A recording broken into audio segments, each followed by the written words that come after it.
This is a tutorial on how to add images and content into the dynamic content gallery, which is featured on the home page and comes with a very large image and a little descriptor of the post along with a link to the post itself. You can get to the posts by clicking on the image or this little more link or by navigating to it manually and then clicking on it. So we want to add an element into this area. And the way that we're going to do that is, let's start in the dashboard. We're going to add a post. And let's get some content in there.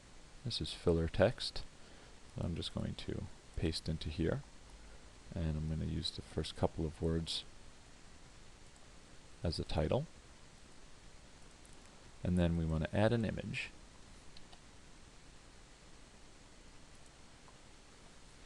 Now the image is important because the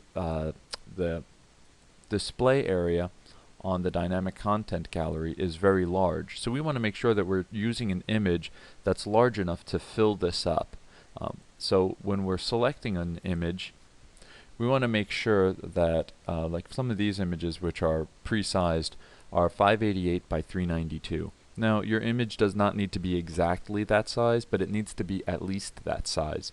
If you make it smaller, it will just show a black background where it's not meeting the size requirement. So it centers the image in the dynamic content gallery. So something such as this logo, which is only 260 by 252, it'll just put that logo in the middle of the dynamic content gallery, and then it'll just be a big black square around it. So if you want to make sure that it's filling it out as best as possible. So let's choose one of our images here that is properly sized. It's uploading the image, putting it into the database, and then it gives me the editing area, so we can put a little information in here. We can add a caption and description. Now this link URL is important because we need to copy that and we need to put that into the content gallery. That's how it's going to be pulling this image onto the home page.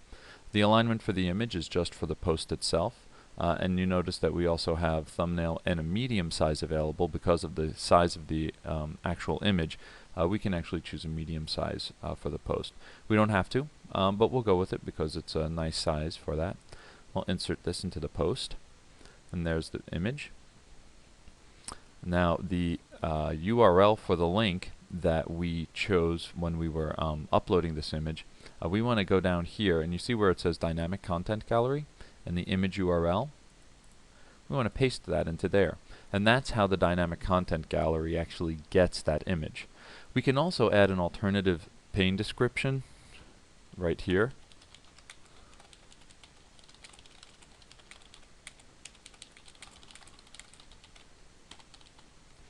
If we want a different description than the first couple of lines. If we don't put anything into here, it will literally just take the first couple of words, the first line or two from the post, and it'll just put that into the bottom area.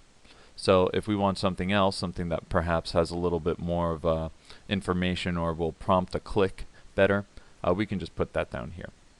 Now the final step is we want to make sure that we put this into the featured category, and that is very important because the dynamic content gallery pulls the link for all of this content from the featured category. So everything is looking like we would like it to be displayed. So let's click on the publish button. We get our little working circle.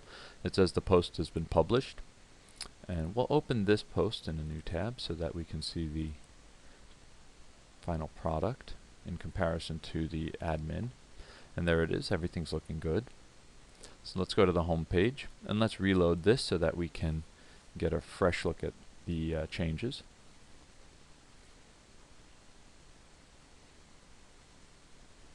And there it is.